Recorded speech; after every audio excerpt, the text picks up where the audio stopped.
All right, let's dive into an idea that kind of flips everything we think we know about happiness on its head. Today, we're talking about the weight of the star and the surprising idea that true meaning, well, it isn't about escaping our problems, but about finding the ones that are actually worth carrying. I mean, think about it, right? From the time we're kids, we're basically sold this dream that the finish line, the ultimate prize, is a life with no responsibilities, to be completely, totally weightless. That's supposed to be freedom, but is it? Let's just pause on that for a second.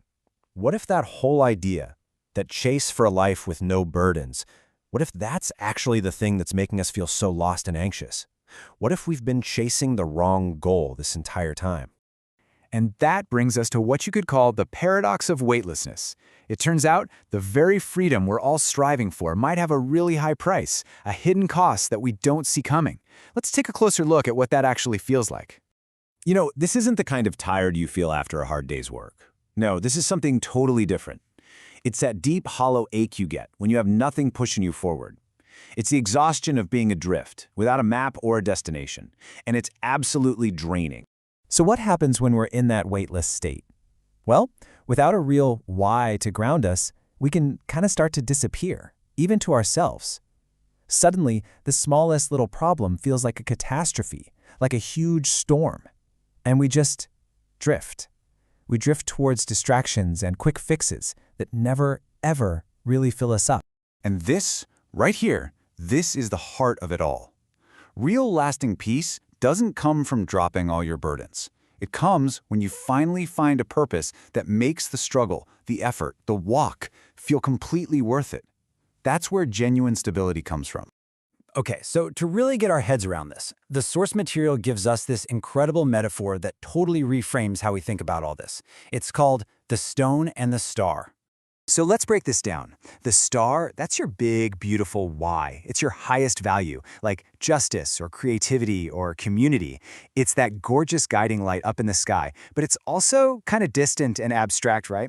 Now, the stone, that's its partner down here on Earth. The stone is the real, tangible responsibility you choose to pick up. Maybe it's raising a family or perfecting a skill or serving your neighborhood. It's heavy, for sure, but it's real. And this is the part that changes everything. You don't choose between the stone and the star. They're not opposites. The stone, that responsibility you carry, is the very thing that connects your star, your big abstract value, to the actual world. It's what keeps your purpose from just floating away. Okay, so picking up your stone sounds great, but it also sounds, well, kinda scary. It can bring up a lot of anxiety and uncertainty. But what if we've been reading those feelings all wrong? Let's talk about how to reframe that struggle. You know this feeling. We all do. The second you commit to something that actually, truly matters, what happens? Your stomach gets tight, there's that buzz of nervousness, and our first reaction is always, whoa, warning sign, this is wrong. I should probably back off. But here's the reframe. What if that feeling isn't a malfunction? What if it's your internal compass firing up? Your entire system is jazzing up, as the source so perfectly puts it. Because, hey, you're finally doing something that matters. You're engaged. It's not a sign you're on the wrong path. It's a sign you're finally on a path that counts. You know, for a lot of us, those feelings get tangled up with old stuff, with our past. We feel that internal static, and we think it's proof that we're broken or just not good enough. But there's a much kinder way to see it. You aren't damaged goods. You're a person who already knows how to get through a storm. That resilience you've built, that's not a weakness. That's your strength. So this all makes sense, right? But how do we actually, do it? How do we put this into practice in our real lives? Well, let's walk through a really simple 3-step guide to finding your own meaningful weight. Okay, 3 steps. Super straightforward. First, identify the load. This is about choosing your stone. It doesn't have to be some epic world-saving mission. Just ask yourself, what's one thing I care about enough to show up for again and again? Simple. Second, name what is. This is all about being brutally honest with yourself. Look at your life, your relationships, your limits, exactly as they are, not how you wish they were. That's your real foundation.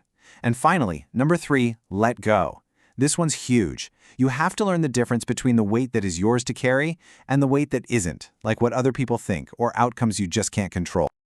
So when you bring all of this together, when you change how you think about weight and you start taking these little steps, something really profound happens. You stop being a passive drifter, just floating through life, and you start becoming the active architect of your own meaning. And really, if there's one thing to take away from all this, it's this. That responsibility you've been avoiding, that challenge you keep putting off, that just might be the very thing that will ground you and keep you steady, especially when the rest of the world feels like it's spinning out of control. So, let's just end with this thought. A meaningful life has never been about a life without burdens. It's about finding a star so bright, a purpose so important to you, that you feel lucky to carry its weight. So the only real question is, what's the weight that you are going to choose to carry?